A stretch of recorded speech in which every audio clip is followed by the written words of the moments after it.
Hi, I'm AJ Hogue, one of the teachers of Learn Real English, and welcome to our video course. Now, let's get started with rule number one, or secret number one.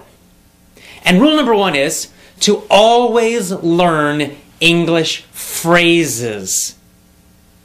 And to never study just individual words. So, in this course, we're going to teach you a totally new way to learn English, a totally new way to study English so that you can speak English quickly, easily, automatically, powerfully, confidently. So, what's the old way of learning English? You know it because you learned it in school, you've been using it for years and years and years.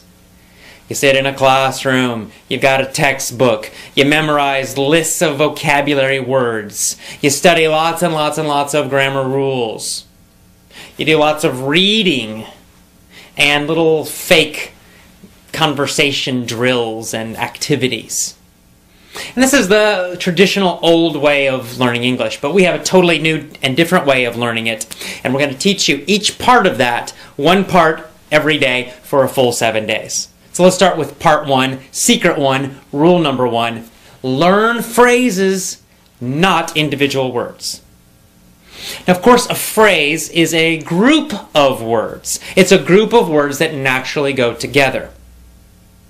This is very important. You see, when you only study individual words, you are doing a number of things that make learning difficult.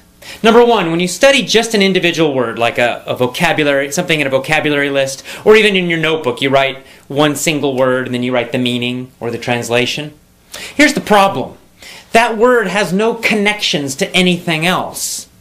Therefore, it's difficult for your brain to remember it. That's why you have to keep repeating again and again. You look at that list and you try to memorize it. And then the next day you forget, and then you go back and you try to memorize it again, and again, and again, and again, and again, and maybe after a very long time you might remember it. But most likely you're going to forget it, especially long term.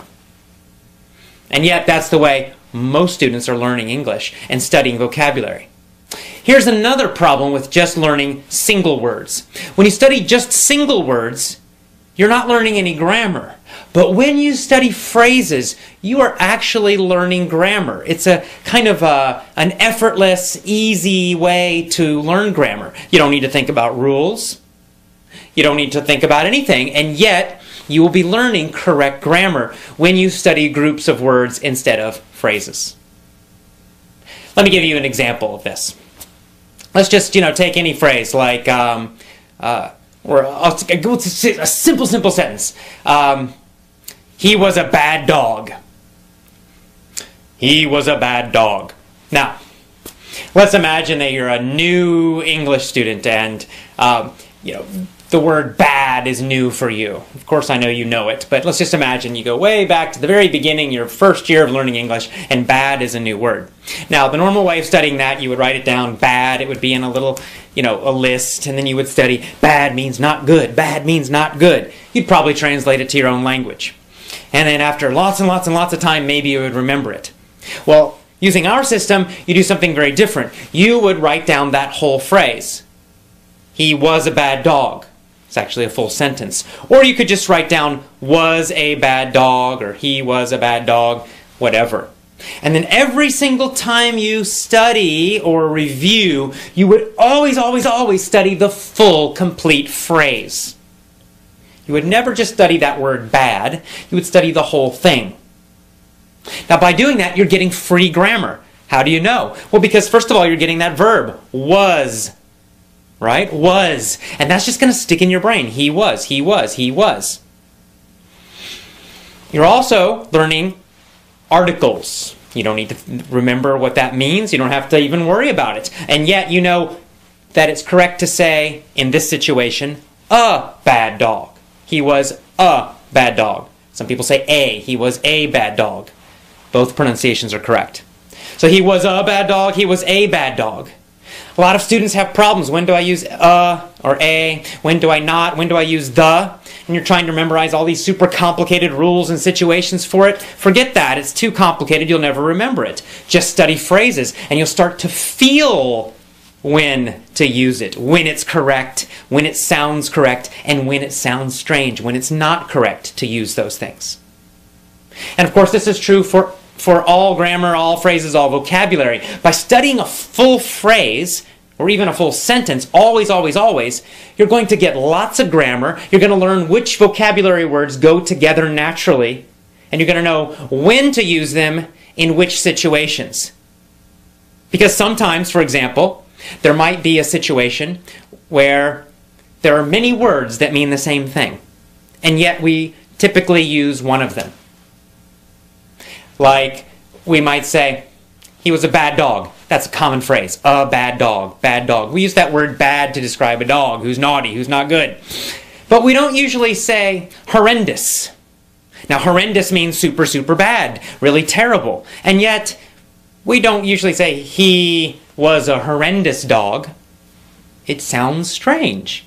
Even though the meaning is basically correct, yet in normal, real English, not textbooks, but real English, we just don't use that word to describe dogs. Not usually. I don't know why. There's no real rule about it. It's just that's what we usually do. And every language has these kinds of word combinations that are more common, and other word combinations which just aren't used typically. How do you learn that? Well, you can't learn it from any rules because there are no rules about that. You have to learn it by studying phrases always. Always, always, always study phrases, review phrases. Whenever you learn a new word, don't just write down that individual word. Write down the full phrase, or even better, the full sentence that it's in. Always include the words that are around it. This is going to help you improve your English speaking ability much, much, much faster. Even better, when you write down the phrase, also write down where the phrase came from to remind yourself of the whole situation. So you might, let's say you find a new word in a newspaper article.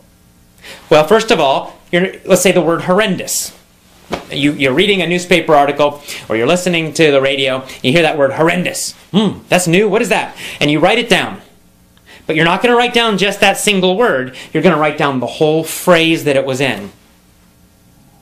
And then you're also going to make a note, you're going to put down, this came from a newspaper article about the economy. And this is going to trigger you, it's going to remind you, give you a memory cue, a memory reminder of the full situation. So now you're not only getting just this single word, you're getting the full phrase or sentence that it's in, and you're also reminding yourself where that sentence came from. What was the general topic? What was the general situation? And in this way, you're getting a lot of extra grammar, which you're learning unconsciously, easily. You don't have to think about it, but you're learning it anyway. Your brain is learning it, even though you might not know that. And you're also learning when certain phrases and certain words are used and when they're not used. You're learning which situations it's used or they are used in. And you'll, of course, know that in other situations, you don't use it.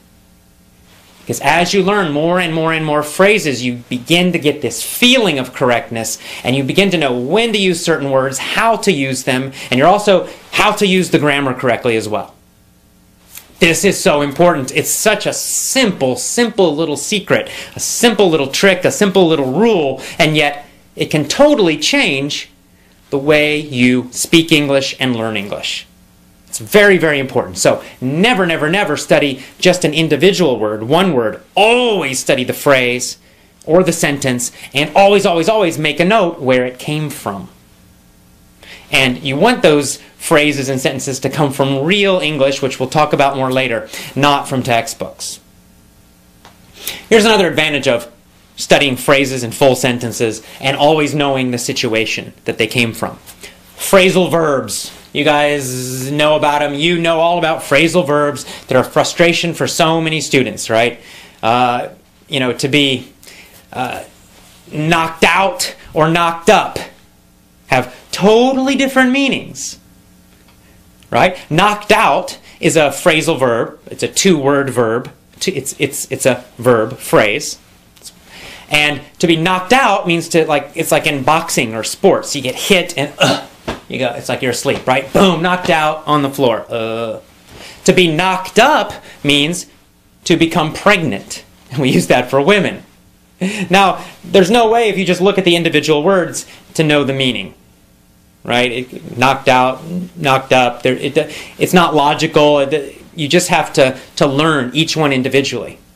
But if you just try to study lists and lists and lists of phrasal verbs, you're going to become very confused. You'll start confusing one with the other. You're going to forget. And it's horrible, and you don't want to do that. It's not effective. It doesn't work. But if you learn those phrasal verbs from real situations, real sentences, real articles, real audios, real speech, and then you always study them in the whole sentence, so then you know the situation, right? If you get the whole sentence, the fighter knocked out the other fighter. And you're always studying that full phrase or sentence. The fighter knocked out the other fighter. You're going to just naturally know. You got that word fighter in there. Helps you to remember the situation. And it helps you to remember the meaning of that phrase, knocked out. Or you could say, the woman got knocked up by her boyfriend. Right? So now you're like, oh yeah, boyfriend. It gives you a clue, gives you an idea of the meaning of that phrase. And you'll know that you always use that phrase in situations that describe pregnancy. This is much better than studying lists and lists and lists of phrasal verbs. So, what's our first rule? What's our first secret? Always, always, always study phrases, groups of words. Always write down a note about where the phrase came from to remind you of the situation. And no more, never again, study just individual words. And that's all. That is powerful secret number one, rule number one for learning to speak fantastic, amazing English. Start using this rule immediately today. Okay? We'll see you tomorrow for rule 2. Bye-bye.